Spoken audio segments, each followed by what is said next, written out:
Okey, Assalamualaikum dan macam biasa berjumpa lagi kat channel Abang Edi sekarang ni kita ada dekat Lumut. Kita tak pergi Pulau Pangkor lah, tapi kita nak tengok bangunan lama dekat Pulau Lumut. Ini cara bangunan lama yang ada, tapi dah dijadikan hotel backpacker. Kita ke Pekan Lama Lumut Pekan ni mendapat nama Bandar Tentera Laut Diraja Malaysia kerana di sini rumah tentera laut negara kita. Okey. Kat tepi pantai. Okey. Kat sana bangunan lama saya akan jalan dekat Pekan Lama di luar depan sana. Okey, ni Pekan Lama di Lumut Hari ni sibuk lah. Cuti tahun baru Cina.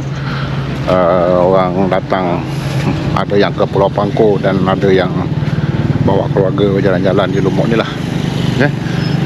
Ini antara bangunan lama yang terdapat dekat sini. Kira Pekan Lama Lumut lah. Saya akan jalan sampai terus ke depan sana untuk kita tengok Pekan Lama ni. Pekan Lama ni masih lagi dibuka untuk menjual barangan hasil laut yang dapat banyak kat Pekan Lumut ni. Ada macam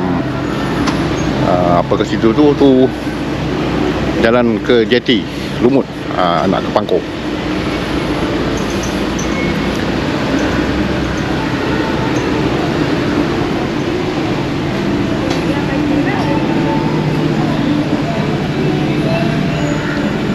Ni cuti tahun baru Cina selama 2 hari, jadi banyaklah kereta. Bangunan lama di Pekan Lumut Perak.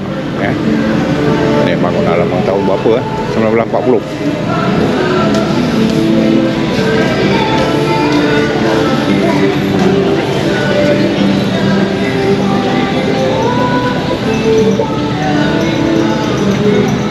Dia jauh juga lepas tu kat Pekan Lama ni banyak kita tengok ada hotel-hotel, tapi yang paling banyak inilah pemborong hasil laut. Ni ya, ikan bilis, mata biru, lumut, macam-macam ada lah kat sini. Ni bangunan lama Bazar Lumut. Jadi bazar pula. Bangunan lama ni cantik juga.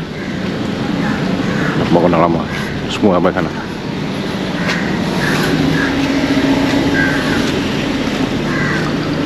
Hari ni banyak kereta, tuan-tuan.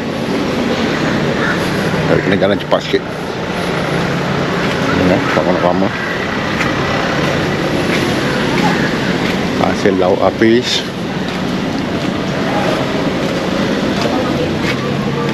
Pekan Lumut.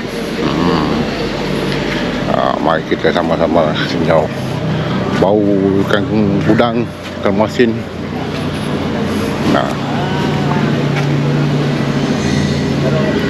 Kira sepanjang jalan ni lah bangunan lama sampai ke ujung sana. Jadi saya tak pergilah sampai ujung. Saya sampai dekat simpang sini saja. Sambil-sambil nak cari hotel untuk kita bermalam pada malam ini.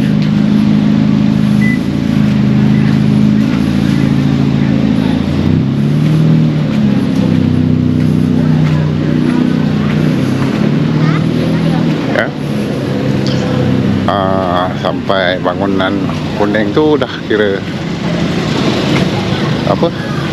penghabis dia lah. Okey, sampai di sini dulu kita tinjau Pekan Lama di Lumut pula kali ni. Okey, dengan itu Assalamualaikum dan bye-bye.